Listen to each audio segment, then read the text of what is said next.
செய்யக்கூடிய ஒரு chicken gravy செய்ய போகிறேங்க. வாங்க எப்படி செய்யலாம்னு பார்க்கலாம்.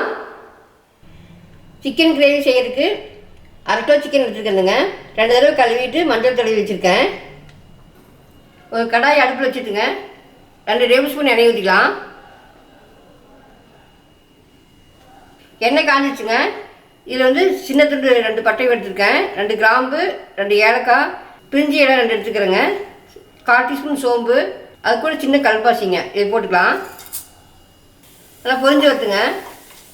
இதே 4 வரமிளகாய் போட்டுக்கலாங்க. நான் குண்டு மிளகாய் போட்டுக்கிறேன். நீங்கள் இது இல்லாட்டி நீல மிளகாயே 2 கிள்ளி போட்டுக்கலாம். பட்டை சோம்பெல்லாம் பொரிஞ்சிச்சுங்க. இது பெரிய வெங்காயம் நான் மீடியம் சைஸு குட்டியாக கட் பண்ணி வச்சுக்கிறேன். அது கூட சின்ன வெங்காயமும் ஒரு கைப்பிடி அளவு கட் பண்ணி வச்சுக்கிறேங்க, அதை போட்டுக்கலாம். இதை 2 நிமிஷம் வதக்கி விடலாங்க. இதே ஃப்ரெஷ்ஷான கருவேப்பிலை 2 கொத்து எடுத்துக்கிறேங்க, அதை கிள்ளி போட்டுடலாம்.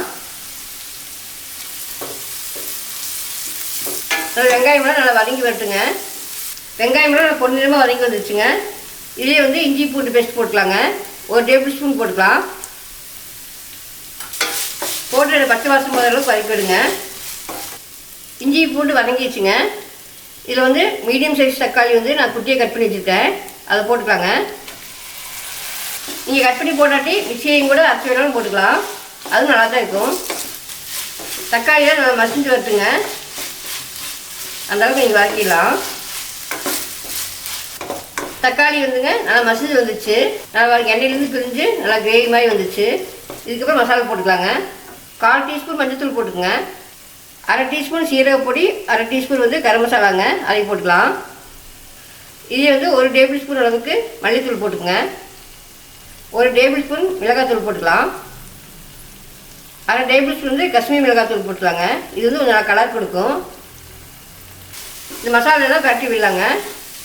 இந்த மசாலுக்கு காட்டமாக தண்ணி ஊற்றிக்குங்க. ஒரு 2 நிமிஷம் வதங்கிட்டுங்க.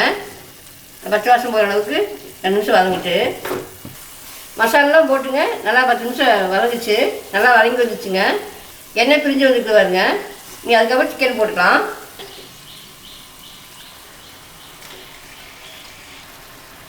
இந்த சிக்கனுக்கு தேவையான உப்பு போட்டுக்கலாங்க.